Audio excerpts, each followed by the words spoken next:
გორის მუნიციპალიტეტში ბინათ მესაკუთრეთ ამხანაგობის პროგრამა 2025 წელსაც გაგრძელდება. ამის შესახებ საკრებულოს სივრცითი ტერიტორიული დაგეგმარების და ინფრასტრუქტურის კომისიის ხდომაზე იმსჯელეს. კომისიის თავმჯდომარის განმარტებით ამ მიმართულებით ბიუჯეტიდან ჯამში 3.600.000 ლარი დაიხარჯება. 3 მილიონიდან დაფინანსდება ისეთი პროექტები, რომელსაც მერია 100%-ით დააფინანსებს. ასეთებია სასმელი წყლისა და საკანალიზაციო სისტემის მოწესრიგება, სხვა პროექტები კი 90%-ით დაფინანსდება.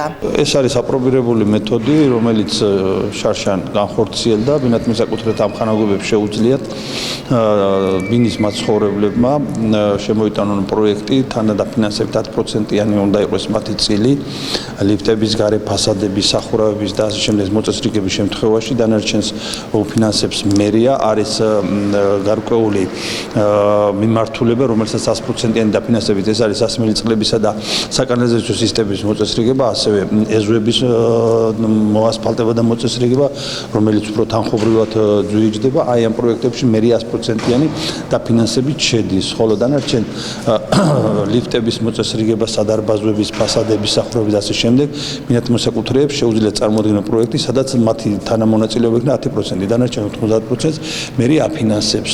ეს პროექტი შარშანი შევიდა ძალაში, წელსაც ხორციელდება და ჩვენი ქალაქის მაცხოვრებლების მეტმაწილმა ისარგებლა ამ პროექტით და კმაყოფილები არიან. დღესვე საფინანსო საბიუჯეტო კომისიის ხდომაზე დეპუტატებმა გორის მერიის შესყიდვების სამსახურის და თანადაფინანსებით განხორციელებული პროექტების ანგარიშიც მოისმინეს. საკრებულოს წევრების მოთხოვნის შესაბამისად მერიამ გამოხატა კეთილინება და გამოგზავნა ანგარიში თანადაფინანსების პროგრამით, რომელს სარგებლობენ არასამთავრობო ორგანიზაციები, როგორ მოხდა მათ მიერ კამპანიის აფიქსება და ორგანიზების გატარება და ესეთი ის არის და ინფორმაციის საკითხი საკრებულოს წევრებს. 2024 წელს გამარტივებული შესყიდვა გაფორმებულია 120 ხელშეკრულებით, ჯამური ღირებულებით 1.328.699 ლარის ღირებულების, კონსოლიდირებული ტენდერი გაფორმებულია 25 ხელშეკრულება, ჯამური ღირებულებით 2.425.385 ლარის ღირებულებით. ელექტრონული ტენდერით გამოცხადებულია 200 ელექტრონული ტენდერი.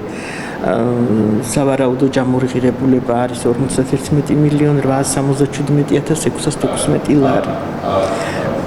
აქედან გაფორმდა 150 ხელშეკრულება.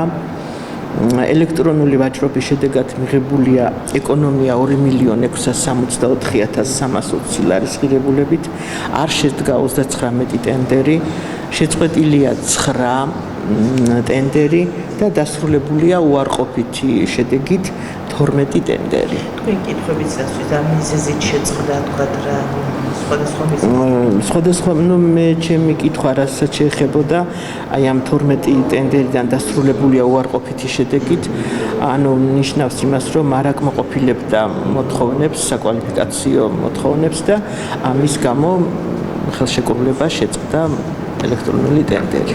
ცნობისთვის აღნიშნულ საკითხებზე დეპუტატები საკრებულოს ხდომაზეც იმსჯელებენ. საკრებულოს ხდომა 14 თებერვალს გაიმართება.